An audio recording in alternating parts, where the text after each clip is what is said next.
I recently just watched Fatherhood starring Kevin Hart, and it's streaming on Netflix. And this was one of those movies that I wanted to see because it is based on a true story as well as a book. Now, the story is Two Kisses from Maddie, and as you can see, it's Matt, I'm going to say his name wrong, Logelins, let's go with that, Logelins, that inspired the film. Now, Kevin Hart obviously is a really funny guy, and I was curious as how this was going to work. I've seen him in some similar movies where he has that serious role, and I think he does a well enough job, but I wanted to know, compared to the story, how it was going to be. So the story follows a father who loses his wife, and he loses her while she's giving birth to their baby daughter.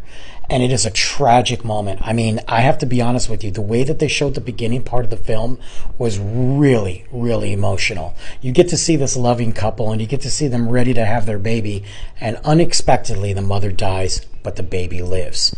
Kevin Hart's character is forced to look at the circumstances he's in. Is he ready to raise a daughter on his own? Was he even ready to be a parent? Now, his mother-in-law doesn't think so, but his mom is very supportive, and there's a huge dynamic with these characters. I enjoyed it, and honestly, kind of felt a little connected to it. No, I have not lost my wife or my son's mom or anything like that. But what I did do was kind of feel connected to the moments where Kevin started to branch out on his own, maybe going out to meet with his friends and leave his daughter with a babysitter, or kind of feeling stuck like, I don't want to leave her. I'm not ready to leave her. I'm not ready to date again.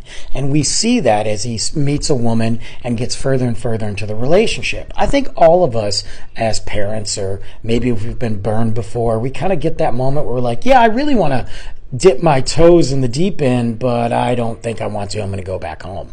So I really liked the way that played out. It had enough humor in it where it was funny, and there were some great interactions with him and the cast members, and the cast is great. I just don't know if Kevin Hart played the role as well as maybe somebody else would have. I'm not bashing him. I think he did a good job. I like to see him do other stuff besides the obvious, but there were moments I just kind of didn't really believe it. It's nothing against the movie, the way it was written or what he did. It just maybe felt a little awkward, and maybe that's because we're not used to seeing him in these roles. Overall, though, I think this movie is actually really good and entertaining. It's also a really, really deep story. I kind of want to go back and read the book and see how it compares. I know they made some changes to the friends and for obviously entertainment purposes, but I think it's worth the watch.